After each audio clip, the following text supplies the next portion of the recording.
What's going on, everyone? Welcome to episode 17 of the Hip Hop Orchestra Presents, and I am joined by someone who I've admired for so long now. He's a huge inspiration to me, the founder of Lyrix Organix, Dan Tsu. How are you, brother? You okay? I'm very good, thank you. Thank you for inviting Good. me on. It's a pleasure. No, it's my honor to have you on here. Thank you so much for being a part of it. How you doing? You okay? Yeah, I'm all right, man. It's pretty toasty at the moment. It It's weird is. because this is we're speaking in Glastonbury week. So right now, I would normally be in a field, kind of getting ready for the Rum Shack opening its doors. Basically in the next 24 hours. So it's kind of Wow. bittersweet because it's really nice to be, at home and doing life, but at the same time, there's nowhere better than Glastonbury. So yeah, I'm doing well, but that's definitely on my mind. Good to hear, man. I've never been Glastonbury ever, but obviously I know about the Rum Shack and how amazing it is, and the feedback you get from that is beyond incredible. And I do want to find out a bit more about it later on in the show, in the episode. But before all that, though, I kind of want to go back to how you got into the whole music industry, actually, how you started and what inspires you. Yeah, well, I mean, that's a very good question. I kind of came in through the back door a little bit because I'm not classically trained or, you know, I never received really much music education, but music has always been a fundamental part of my life from when I was, like 8 years old, recording the radio on little cassette tapes and making my own mixtapes through the little pinhole microphone on this Yeah. stereo that I bought in Boots. But really, I got involved in the music industry when I was a drum and bass MC at university. So I was actually a garage MC, just for jokes back when garage was first about. Kind of showing my age now, and didn't really think anything of it. It was just a little thing for house parties and my mates, kind of cassette tapes. And then when I went to university, I got into the raving scene and they needed an MC. I could MC. So I did that. And then that kind of went pretty well for about 5, 6, maybe 7 years. So I was emceeing with loads of my D&B heroes, people from Andy C to Shy FX to Wow. um, Dillinger, Friction, High Contrast, all kinds of Oh my people. days. Um, and it was amazing. And we were involved in putting on the drum and bass events there, and those became really big because we would regularly get anywhere between 800 and 2,000 people, and it was, that was how I learned to be on stage, was to be in front of 1,000 people. As one of my first gigs. And then when I left university, I kind of realized that drum and bass MCing is a bit of a dead end career path because the same people who were big 25 years ago are still the people who are massive now. Mm. And it's quite a closed door. And arguably, I probably wasn't quite good enough, although I was pretty good, but not Yeah. not like world beating. So when I came back down from university, I decided to put on music events with my mates, and yeah, and that's kind of where it grew. That's fantastic. I wanted to ask you, find out what kind of your reasons behind starting Lyrics Organics, because obviously you work with a lot of the youth, from beatboxing to producers to MCs and loads of events and so forth. How did you? Was it through the raving scene and the MCing scene that you started this properly? Is that the reason why you started it? Well, the reason I started Lyrix Organics was because, so if we're going really deep into it, I used to put on events with an organisation called Jammin Collective, who are based out in West London, over in kind of Kensal, Harlesden way. And we put on events which were a combination of music and rap and burlesque and VJs and all kinds of stuff. And I kind of got the bug from that point. But Yeah. then there came a point after doing that for a number of years with a collective that I was kind of like, I'm going out to gigs like 6, 7 nights a week. I reckon I know what it takes to put on something really hot, but something that was contributing to the wider world. I never really wanted to create music just for music's sake. I actually saw musical as a vehicle for change and voices. And so Lyrix Organics started in 2009 as a charity event in a back room of a pub in Kensal Green called Paradise. And it was a charity event. So the idea was that we were going to raise money for a different charity every month or whenever the show was. And, it was a minor. It was like 30, 50 people, 70 people tops for the first few gigs. but there were two crucial things that happened. One was we partnered with MSF, Doctors Without Borders, as our charity. And, you know, the research that I did into thinking, okay, well, what is it that Lyrix Organix wants to support, as opposed to like just taking a charity off the shelf and be like, all right, well, here's 25 quid we made on the door or whatever.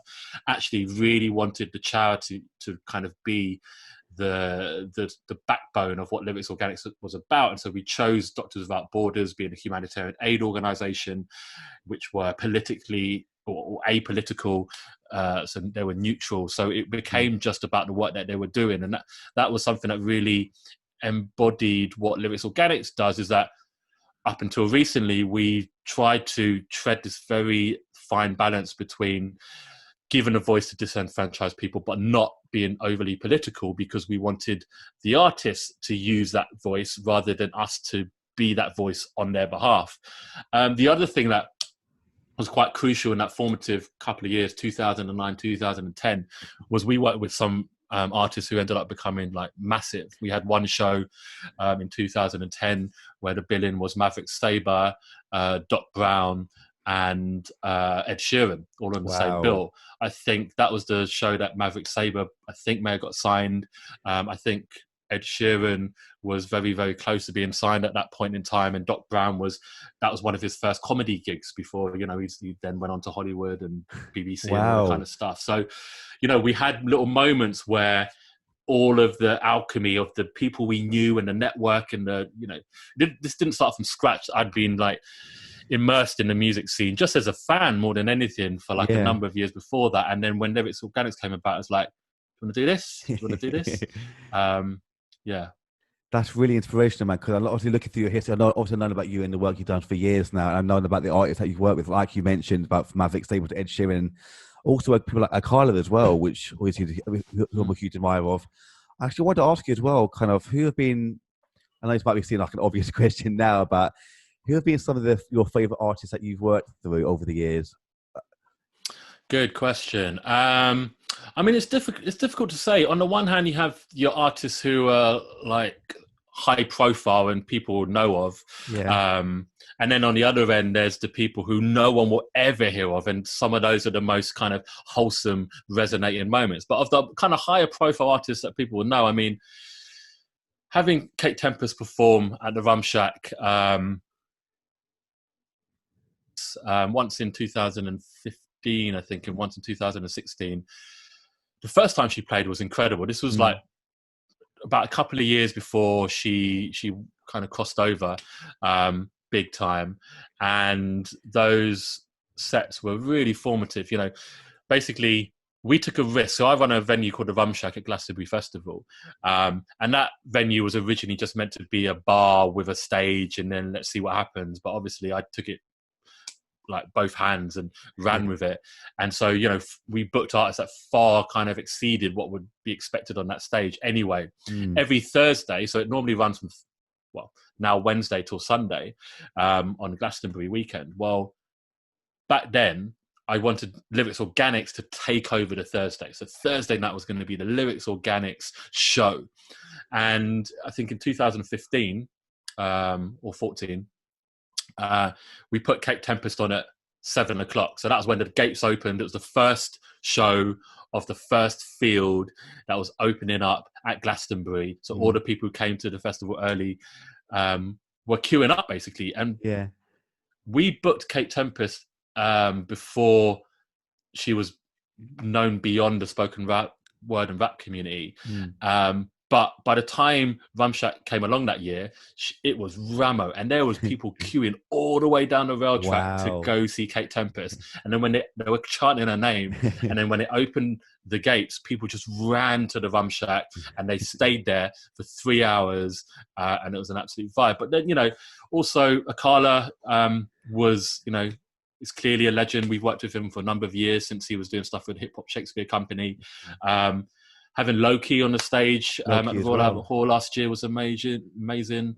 I mean, the Ed Sheeran one's a funny one, you know, because like obviously it catches a lot of people's attentions. But you know, we'd known him since he was a little youth, since he was like 15 years old and moved to London. So to say any one of then was our favorite gigs would be kind of seems strange to me. Yeah. But it, there were some crazy gigs we did with him. Like, I can so yeah, imagine. there's so many. I could literally roll it off. I can imagine. How do you feel? How does it make you feel like, as the kind of planner and organizer? Obviously you work so hard behind the scenes. Do you kind of feel like, in a sense, like a kind of like a father figure to these lot of artists as well? Because like with the Rum Shack to all the events you did, whatever, Lowkey, that's incredible. How does that make you feel? Do you feel like very proud, or do you feel like you could do even more with it now? Well, 100%. I feel really, really proud. The important thing to understand, and I'm being deadly serious here, is that I don't do this for anything other than the music. Yeah. I really don't. Like, if I wanted to make money, I'm in the right place. I'm in the right industry, or was before coronavirus. And I would have been working for Live Nation or, kind of one of the big corporations, but that just doesn't interest me whatsoever. I like to take the money out of the equation of, Yeah. I like the music and not the industry, you get me? Yeah. No, I do, yeah.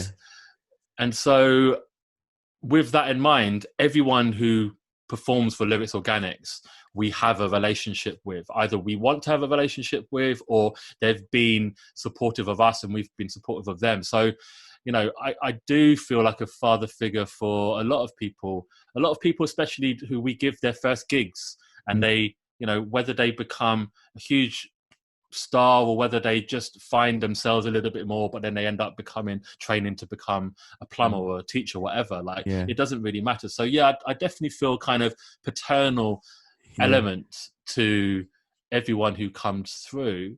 But at the same time, it's not, now that I'm a father, I know it's not quite the same, because I also have to disconnect, because having spent, 15 years in the industry, I've come to realize that no one owes you anything and you don't owe them anything. And so it used to be that I would be like, well, why hasn't X and Y like picked up my calls, or why can't I just retweet this and rare. And then I realized that actually, no, it's not about that. It's never been about that. So yeah, basically everyone who passes through Lyrix is family in one way or another. I really admire that. That's really respect for what you do as well, because like I said, it's all about the music and not always about the money. And that's why I highly admire what you do, because you've been doing such amazing work over these 15 years. So thank you for being such a inspiration to so many people, me included. So thank you. I appreciate that, man. Thank you. Anytime. How did you come up with the name Lyrix Organix? Well, I'm a hip hop kid, innit? So like, I'm used to like misspelling stuff. Like that's like how you separate yourselves. But on a real level, it was an intentional misspelling, because in terms of SEO rankings, I wanted that anyone who typed in Lyrix Organix didn't type in the regular words, because if you did that in Google, then you'd end up with, any number of generic stuff. So I wanted that our name could only be our name, like no one else could touch that. But the roots of it is the roots, like it's about planting roots in the community. It's about kind of giving it time and the resources in which to grow and become full-bodied into a canopy, and the canopy kind of protects the others and kind of keeps building a forest, I guess. Yeah. So Lyrix Organix was intentionally meant to be a kind of an organic take on hip hop and words and poetry. Yeah, that's brilliant, man. It's really good.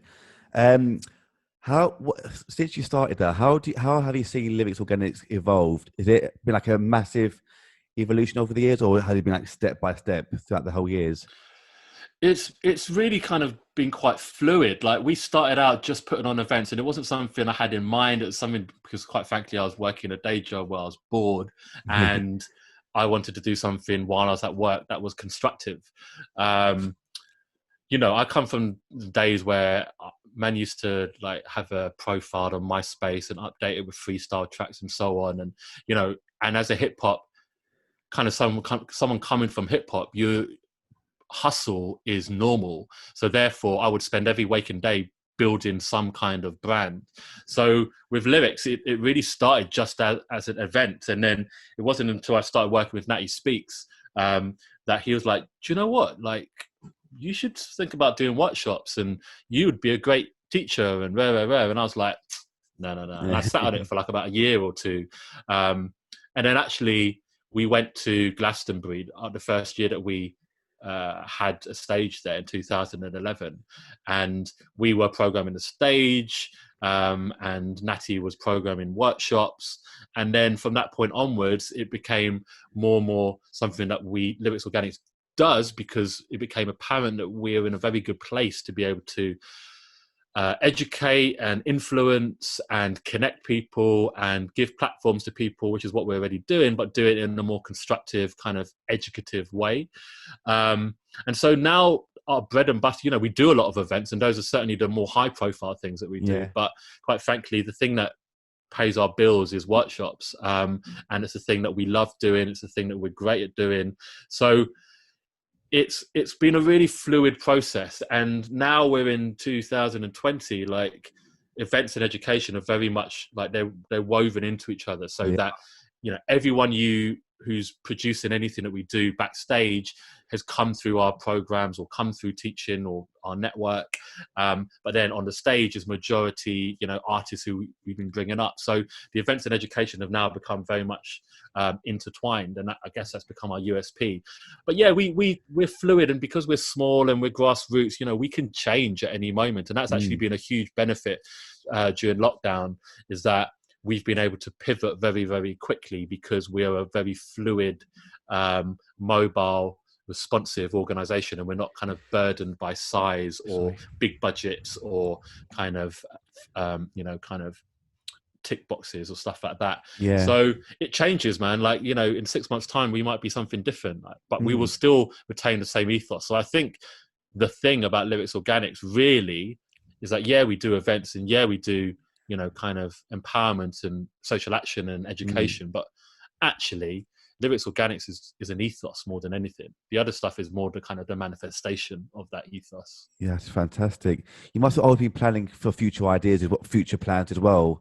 You must have a million ideas running through your head. How do you find, you said you put like, you kind of put teaching off for about a year or so. How do you find it when you finally got into it though?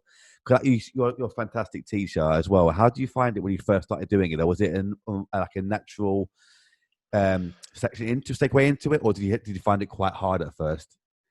It was difficult at first, because, you know, no one thinks they're going to be a good no one knows instinctively they're going to be a good teacher. I've had friends for years telling me I would be a good teacher, but, you know, when you put yourself in front of a classroom or in front of like a group of young people, and you're expected to impart wisdom and confidence and authority, if that's appropriate, and, you know, empathy and everything it comes with, like, it's like, whoa, that's a lot.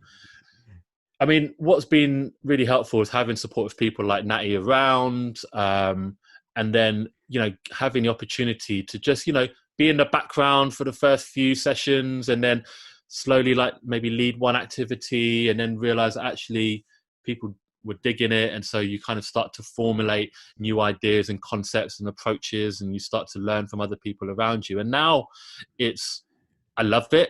It's very natural. You know, I teach everything from live event production to social action and activism and spoken word and creative writing.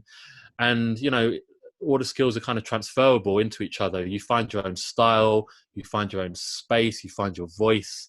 But, you know, you also make a lot of mistakes. And I never, it's very, very rare that I go into a certain type of teaching environment or facilitation space where I'm like super confident. There's always an element of the unexpected, and you're slightly flying by the seat of your pants. And I feel like sometimes if you don't have that, then you are in a false sense of security, and you're not going to be responsive and fluid. Like when I went to Sudan a few years ago with some colleagues, including Deanna Roger, the poet, and they taught me so much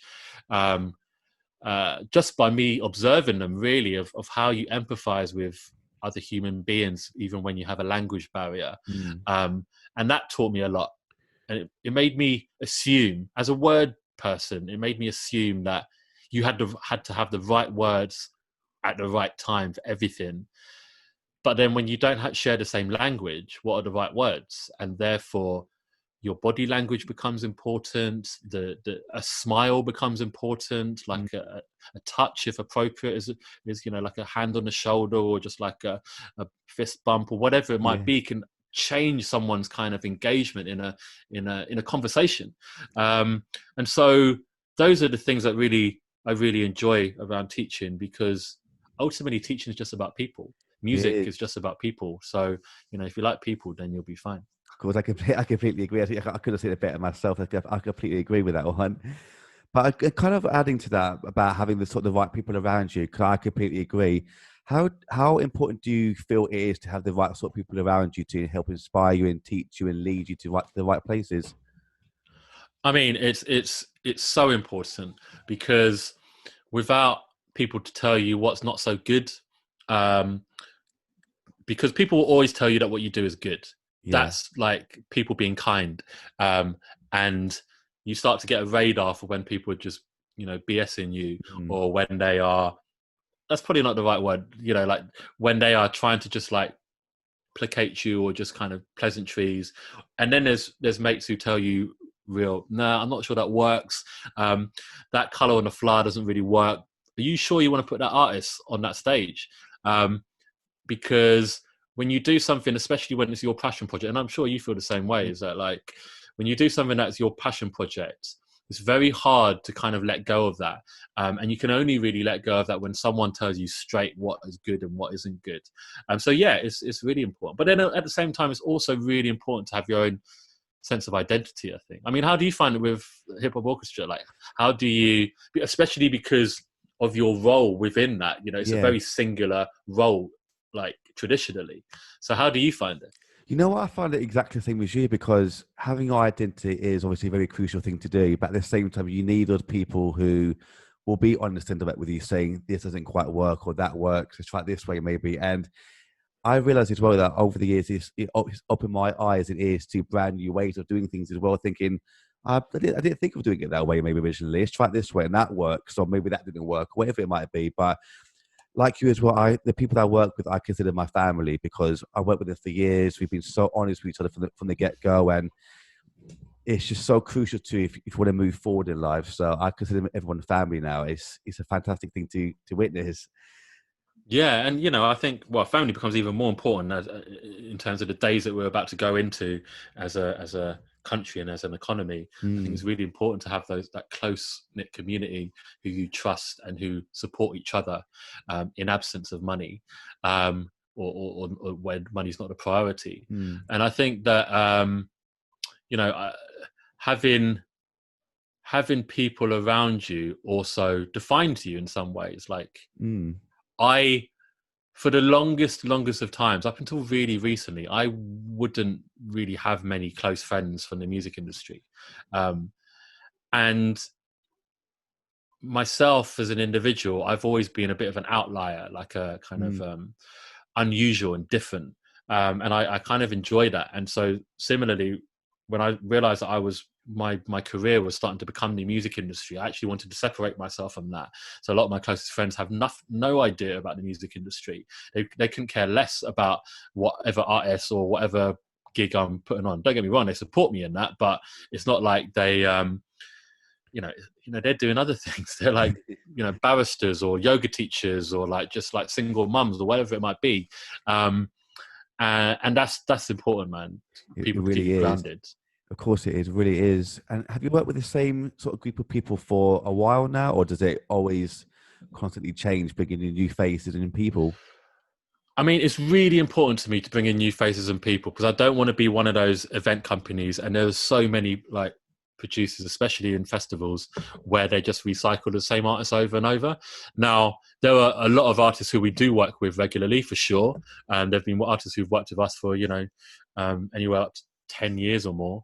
But it's really important to us to get in new talent, because otherwise you're just you're not challenging yourself, you're not challenging anyone else, you're recycling audiences and recycling sounds. And I think this is potentially really detrimental. And I think it's something that is frequently happens, especially in the hip hop scene. And in fact, any grassroots scene, because especially when the music industry economy, or rather the economy of live music has evolved so much that artists charge a lot more now, and they accelerate through their career a lot quicker now, and then potentially bust a lot quicker as well. So it's really important for to be able to sustain it, I guess, and kind of not rely on the same old guard. But there's a reason why you do fall back on people, is because they're trusted, they're thick, they're established, they get better every year, that kind of stuff. But I am very conscious, and I make it my life's work to find new music. That's really important to me. That's fantastic. Have you? Because adding to that as well, I want to kind of like go through kind of like the lessons you've learned throughout the years, and kind of like your best sort of moments and kind of your hardest moments as well that you've learned over the years of doing Lyrix Organix. So I'll start with the positives. What have been some of the kind of best lessons you've learned over the years since starting Lyrix Organix? Best lessons. Certainly time. Time is everything. Yeah. Like on a stage, timing as an artist, timing in terms of project management. I've only learned recently that the more time you give yourself, the better you become. It's really that simple. The better your projects become. And, as creators, we're kind of default to kind of late deadlines, need to be under pressure and all that kind of stuff. But actually, when you get ahead of yourself, you give yourself more breathing space as a creative. You give other people breathing space who rely on you or are working for you. So that's really important, time. And that also goes down to, how you program a stage. So for me, programming Lyrix Organix or programming the Rum Shack is like curating pictures in a gallery as an exhibition. If you hang the pictures in a different order, in a different space with different lighting, they'll have different effects for the experience of the audience. And so timing, as in, do I put the poet before the live band, or maybe does the poet come in between the two live bands? Like what's the dynamic that's happening? And so as someone who's not musically trained, I use the artists themselves as my kind of form of expression of how you use that kind of the color to light up that gallery, basically. So that's really important, the curation aspect. And then I guess most recently, the thing that I've really is the importance of kind of balance and not working all the time, because I do, and I still do, but I'm increasingly realizing the importance of just having a bit of headspace has made a huge difference to the quality of our projects. And also being able to have what am I trying to say? I think just being able to delegate, really, having people around you who you can trust. And again, you might find the same. It's hard to delegate when you have the exact vision of exactly how it needs to be, and you're worried that if you give it over to someone else, even just one social media post, they're going to ruin it. And that's never the case. They're never going to ruin it. And even if they ruin it, they're learning from it. So being able to trust in other people over something that you feel so kind of proud and precious about is one of the biggest lessons I've learned. Yeah, I couldn't agree more with that, because I'm like you, where I am a workaholic, and I find I need to be working constantly on something, and I do find it sometimes hard to delegate and give other things to other people to do. And obviously, I know, like yourself, that the people I work with are so sick at what they do, they're so talented, and I know they won't ruin anything that I give them. I do find it hard, like with that vision in my mind, like you said, to hand something over. So having that balance, as you mentioned, is perfect. And as the older you get now and the more experience you get, do you find it easier to have that sort of work relaxed balance, or do you still find it really difficult? Definitely. I mean, I do find it difficult because I love working. That's the thing. I love doing the work that I do. I can't believe this is my job and I'm getting paid for this, and it's my company, and it's the artists who I like. That's the tremendous privilege, to be honest. And therefore, I think that. Sorry, repeat the question again. That's okay. The more experience you get within working with a company, more experience. Yeah. Yes. Sorry, okay. I was going off on one. And I think that if you love something so much, then it never feels like work. And that's the danger for a freelancer, is that, okay, well, I'm working at 12, 1 o'clock at night standard, but that's not healthy. But there's always something that needs to be done, and there's always something I enjoy doing, even if I'm like effing and blinding about it. I still enjoy doing it because I like the end result. But certainly being older and certainly having a kid makes a difference, because you have to prioritize time. There's no two ways around it. Like, what's more important, like keeping this human alive, or like a social media post? And I kind of learned that the hard way, because when my kid was born, I was on tour basically. So I was working full on while he was like literally, 24 hours being born. And I look back on that and I never want that to be the case again. So, with that experience, I know now to be more balanced with my time and energy. Yeah, congratulations as well for being a father, by the way. Congratulations. Thanks, man. That's all right. Okay, I want to ask, kind of add to that as well. Like, obviously, that must have been one of those. But what have been some of the kind of the hardest moments you've had to deal with? Obviously, that being one of them, I must have been like this, being on tour when your son's being born. What other kind of moments have you found to be really difficult leading up to this moment? Running a small business is as difficult as it is for anyone running a small business, for all the things we've just mentioned, but also existing in creative economy, creative industries, which is about to be absolutely obliterated, kind of post lockdown.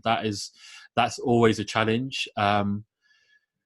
We're lucky in some ways, and we make a rod for our own back in other ways. We're lucky in the sense that we are small and we can be responsive, and we do have these relationships with funding bodies and organizations and clients. But then at the same time, we exist in an industry where if people don't want events, then they don't need events, or they can put them on themselves. It won't be as good as the events we put on, I can guarantee you that, but there's still events.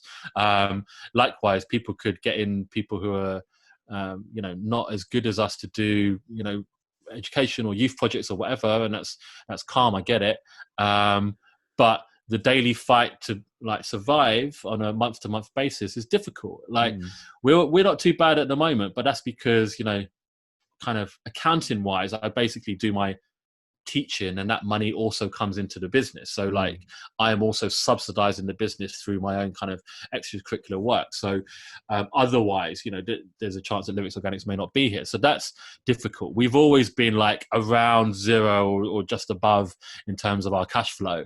And that is the most difficult thing, because when you want to put on events and you want to book X, Y, and Z artists, one thing that we're committed to is being fair to all artists. But that doesn't necessarily mean that we are able to fund them a fair fee all the time. And that really, really pains me as a promoter, as someone who feels a responsibility. Like it pains me to underpay artists, and it happens all the time. It happens all the time across our whole sector. I'm sure you feel the same way too. And there's a guilt that comes with it, absolutely. And so I guess that's partly also going back to the origins of Lyrix. One of the reasons we wanted to make it a charity event with a strong ethos, and one of the reasons we wanted to make it a kind of a family kind of energy, is because we knew that we could offer fees in the same way as others. So we had to offer other things like kind of support, network, causes, and things that didn't have a monetary value. So there was an element of it which was kind of realizing that money is our weakness and is our weakness. How do we kind of... Here we go. I'm so sorry about everybody. It cut out for some reason, or on my side, my fault. But you mentioned about this, or the hardest moments you found about running your own company and the moments you've led up to this moment. Yeah, I mean, one of the hardest things about running a company, without a doubt, is money. We're an organization that kind of exists on a breadline. We kind of float above or around zero. It's a consequence of not being a fully kind of business-minded organization, because we're about the community.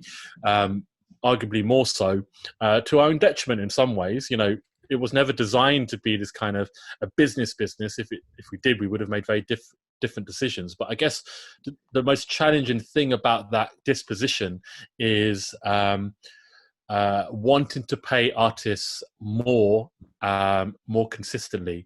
And that's one of the difficulties, is that the reality as a grassroots promoter is that, and especially with a kind of accelerated live music economy where bigger, quicker, and ask for more money, and so they should. But unfortunately, that is part of a economic system within the live music industry that is heavily weighted towards the corporates, and that's a very unbalanced position to be in, to find ourselves at the bottom of the pyramid, as it were. And so it pains me a lot of the time, not being able to pay the artists the fees that we want to, but that is why we, what makes Lyrix Organix unique, in the sense that we've built a community, we've built a family. The causes and the social action that we build and create with our artists is what kind of creates a value beyond money. So it's difficult, because at the end of the day, I don't get paid very much money, at all. But that's not anything that an artist needs to be concerned about. They're not going to ask me about my pay, unless I was, rolling around in BMWs and gold watches, which I'm not. So it's, there's constantly, I guess, a guilt factor of wanting to pay artists much more, because, we find artists with such incredible talents that they're worth much more than a basic musicians union fee, which in itself is fair. But, if we could pay people what we value them to be, then we wouldn't exist, because we'd be broke. Oh, man.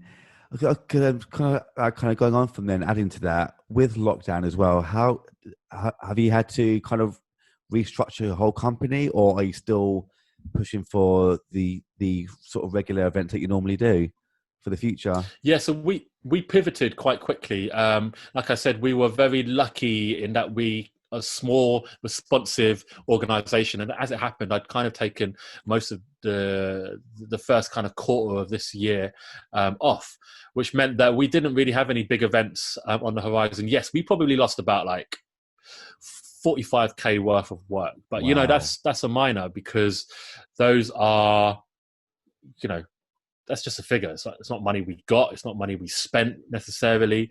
So there wasn't really a real loss. And so what we did very, very early on is we started a live stream that we called Lock Down Your Aerial, after the Street song, Has It Come to This, which felt really appropriate for these times. And it was something we've been doing for 2 episodes a week, on Wednesdays and Saturdays at 3 p.m. But after the Glastonbury show, we're going to start to kind of change the timing and program of it.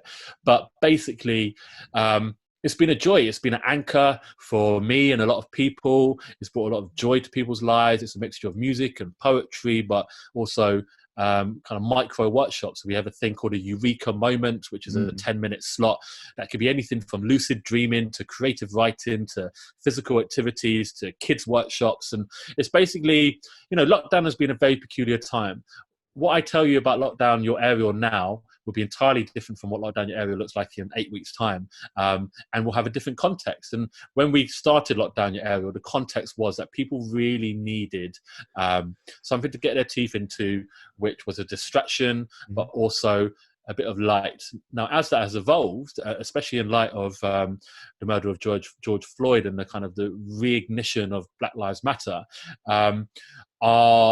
our core values have started to come back out beyond entertainment, which was what Lock Down Your Aerial was for originally, and has again started to approach a lot of these kind of important issues from a kind of from the level of responsibility that we have to have these conversations, and also the voice that we have in order to have these conversations. So it's great. It's, I love it. I've had to learn quite a lot about live streaming in a very short space of time, as a lot of people have.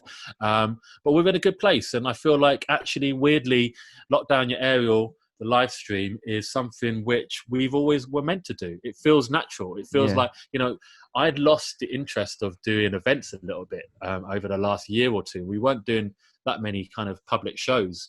We did a couple at the Royal Albert Hall last year, a couple at the Roundhouse, but the year before that. But really and truly, we haven't been doing our regular kind of monthly sessions or bi-monthly sessions. And, I missed them. I 100% missed them.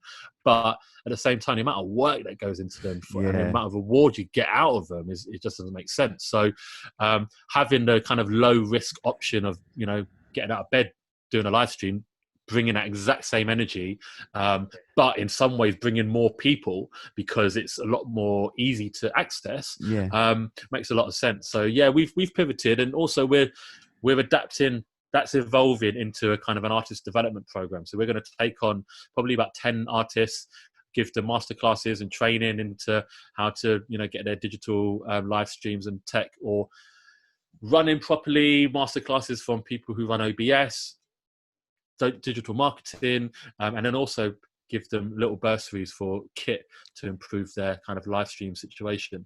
So, it's all kind of manifesting in exactly the same way, but just not in physical, tangible form. But, I think that's a good thing. It is, because doing the live stream things, and I feel like just like you, where in terms of the podcasting thing as well now, because I get to chat to people like yourself who are so inspirational and share stories and talk with people, and it's so much easier for people to access as well now. You get that sort of regular content from people now, which is sort of what sometimes people miss. And with the power of social media now as well, people love that kind of always constant thing, that constant feed of content and inspiration and the quotes and motivation. And with actually kind of adding this to social media, how has that played a huge part in Lyrix Organix for you, do you think?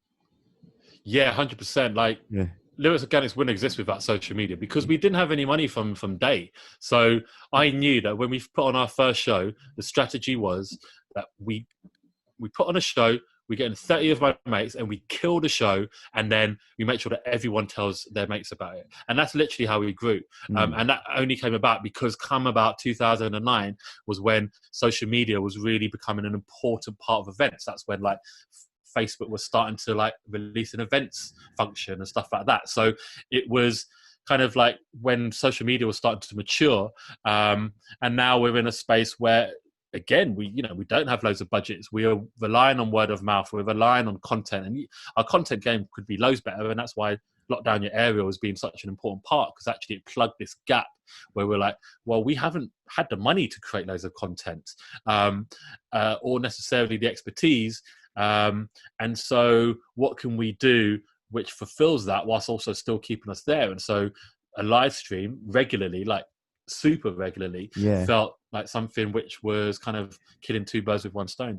I think that's unbelievable. Lockdown Area, every Wednesday and Saturday, you said, was it? Yes, every Wednesday and Saturday at 3 p.m, although we're probably going to move to one show a week because obviously lockdown's easing and people watching footy and blah, blah, blah. So, but it's a vibe, man. That's such a vibe. I can't wait to see some more of those, actually. Do you have any kind of links to it, actually? How do we find it? Is it through your social media pages, or? Yeah, so if you go into the Lyrix Organix Instagram, which is at Lyrix Organix, Lyrix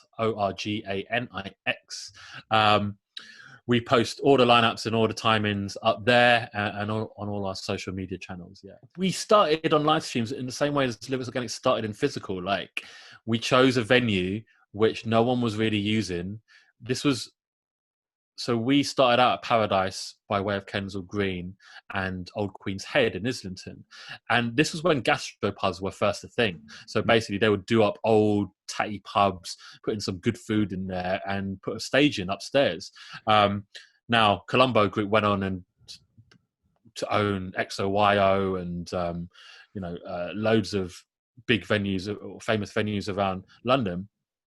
Columbus Group, but we were one of the early adopters of those kind of venues, as opposed to a kind of an old kind of smelly live music venue, sticky floors and all of that. And this was a little bit cleaner, and so we're carving a niche. Like I say, I like to be the outsider, and we are that. But then at the same time, Instagram Live has its benefits, but it's also really glitchy. The sound quality is not great. Twitch is great.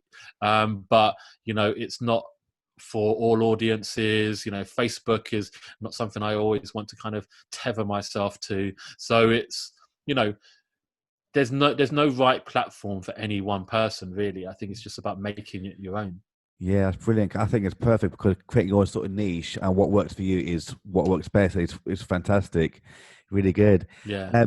How do you find kind of juggling and managing so many things at the same time? Because you're such a busy guy. How do you find juggling so many things at the same time? You must get really stressed out. I don't get so stressed out, although my partner will probably tell you differently. Yeah. But I work a lot, man. Like, I'm working part-time at the moment. So that's the other realness. Yeah. Like, from a dad's perspective, like, I'm working 3 days a week. So everything that you're seeing has been built in 3 days a week. Oh, wow. Including all the content, all the management and everything. So effectively, in practice, what that means is that the days that I'm looking after baby, I put him to bed at 7, and then I work to about 12, 1 o'clock at night, and then that's how it rolls. And then today is one of my full days of working. My partner is a freelancer as well, so we juggle that kind of balance between us. But I wouldn't say I get stressed, but I am used to the hustle. I'm used to working all the time. Certainly when I didn't have a kid, I would be working non-stop, and actually having a kid's kind of grounded me, given me a bit more of a prioritize of focus. But how do I get stuff done? I think now that I've realized that we can only grow. If we don't grow, then we will not survive. Or there's very little point in us just treading the same water that we have done for the last 10 years. Because we're 11 years deep now. I realized that we need more people on board. And so it's meant that we have had to be a little bit smarter about the ways of working. We use technology. We use things like Slack and WhatsApp and Asana and project management tools in order to be a little bit smarter with the way that we communicate and the way that we work. But we also have to be more fluid in the way that we work with people, particularly young people, because 90% of the people that we work with are young people. And therefore, we have to be able to support them, mentor them, accommodate them, and give them what they want out of it as well. And it becomes a kind of a mutual learning process for everyone involved. And I'm really kind of clear about that from the outset. Like, working for Lyrix Organix is not like working for any other company.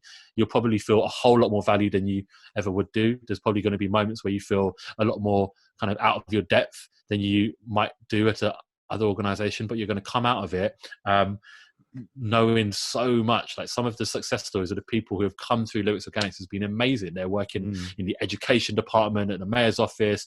They're working for Music Managers Forum. They're like head of like distribution in Scandinavia. Like, all of these youngers have come through. And one thing that Natty taught me a while ago was that these are the youngers who are going to be looking after our future.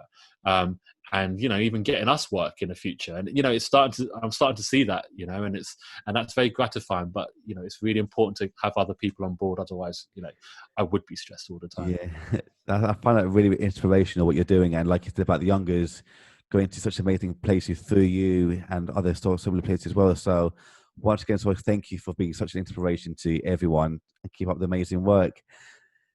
Thank you, Giorgio, man. Pleasure, I appreciate the work that you're doing as well, man. Like, you. it's not easy for anyone, especially now. So yeah, I appreciate you reaching out, and also pleasure, the work that you're doing. Thank you. Quickly before you finish, actually, I do want to find out how the Royal Albert Hall was and the Roundhouse. How were they?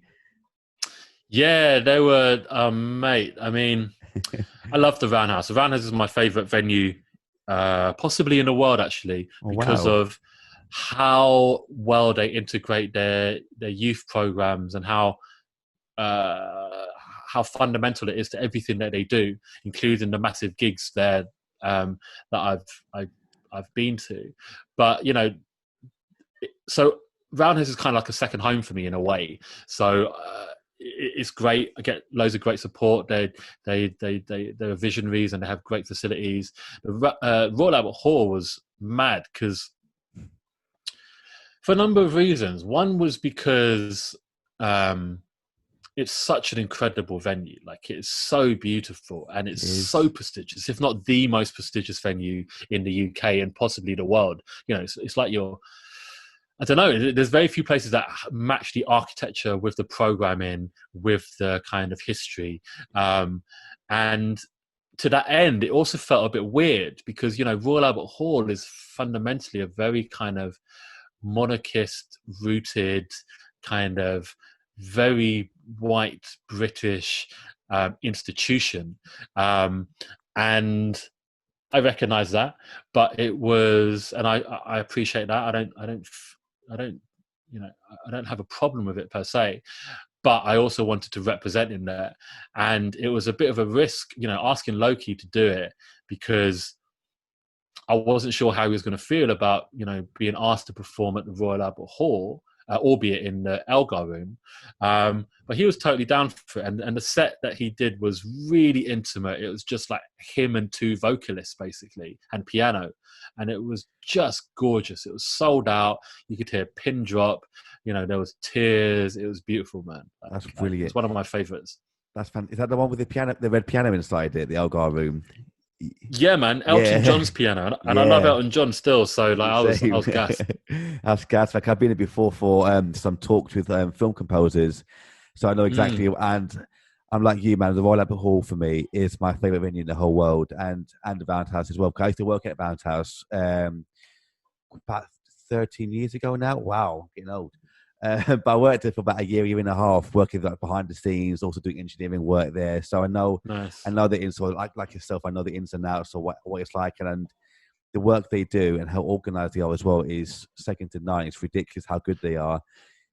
But this is the thing, right? Like we need spaces like that now. It was before. It was like, it would be really good to have those spaces. We need them, but now, like literally, we need them. Like we're going to lose like 30% of our venues almost overnight, and there are very, very few venues of over 2,000 capacity, even over 1,000 capacity, that aren't in the pockets of corporate organisations. Yet Roundhouse is a charity, programming diversely and bravely, and that's what we need. Really, I can't agree more, because when I hear of such amazing places closing down, now, like I said, about 30% of places to close down, that breaks my heart. It absolutely breaks my heart, because I'm one person who did struggle at school, and if it wasn't for the arts, I wouldn't know where I would be right now. So, and for people like you who are giving youngers the chance to express themselves and to learn and move on to other things is so badly crucial, and it breaks my heart to hear them closing down now. Yeah, I mean, it's weird, isn't it? Because like the value of physical space has never been more prized in arguably in this century, or certainly this century, or the last century too.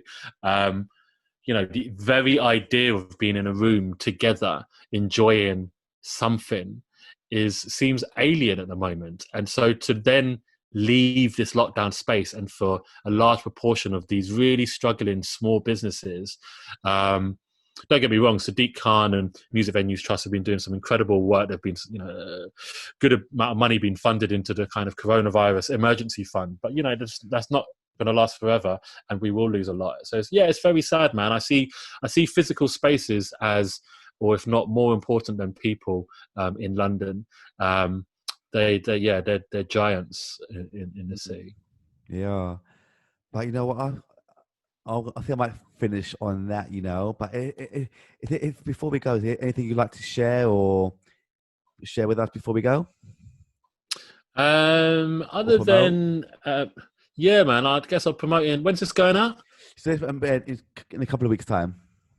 Okay, cool. So otherwise, I would promote the Glastonbury Rum Shack live stream, which is happening this weekend, on Glastonbury weekend, of course. Yeah. But otherwise, tune in to Lock Down Your Aerial. Log on to Lyrix Organix to find out latest information about when and who. But we got some big artists coming up. It's a really beautiful show. It's a few people telling me it's some of the best things that's on the internet at the moment. Wow. I don't believe that. There's a lot of stuff on the internet, but it's a vibe.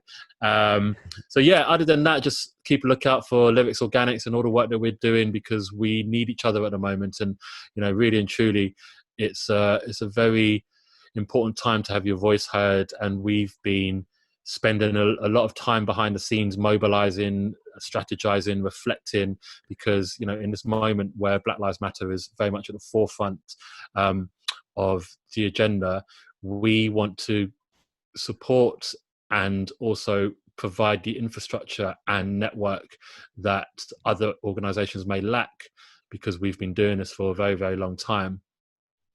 And we want to, basically help everyone else create change. So if you're on this tip, then give us a shout. Brilliant, man. Thank you so much for that. And thank you for being part of the podcast, my brother. Thank you so much. And not at all, man. Thank you, man. And peace. Take care, brother. Thank you. Wicked. Thanks for having me. Thank you, man.